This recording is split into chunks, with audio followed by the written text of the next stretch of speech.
Assalomu alaykum kanalim obunachilari, videoni oxirigacha kuzatib boring. Like bosib obuna bo'lishni unutmang. Eng so'nggi yangiliklardan bahramand bo'lish uchun bizni kuzatib boring. Po'lat Bobojonov Ichki ishlar vazirligi rahbarligidan ketdi.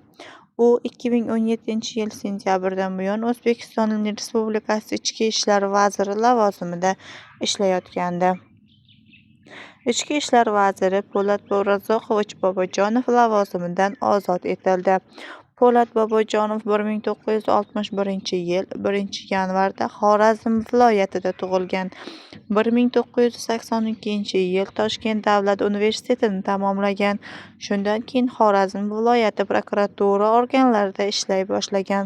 U 1992-1999-yillarda Bo'g'ot tumani hokimining birinchi o'rinbosari va Xorazm viloyati hokimi o'rinbosari lavozimlarida ishlagan.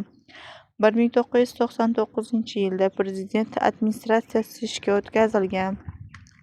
2000-2011-yillar davomida prokuratura organlarining rahbarlik lavozimlarida O'zbekiston Respublikasi Bosh prokurori o'rinbosari, Bosh prokuratura huzuridagi departament boshlig'i, Jizzax va Buxoro viloyati prokurori lavozimlarida xizmat qilgan. 2011-yilda Xorazm viloyati hokimining birinchi o'rinbosari bo'lgan. 2012-yilda Xorazm viloyati hokimi lavozimida ish boshlagan. O'zbekiston Prezidentining 2017-yil 4-sentyabrdagi farmoni bilan Ichki ishlar vaziri lavozimiga tayinlangandi.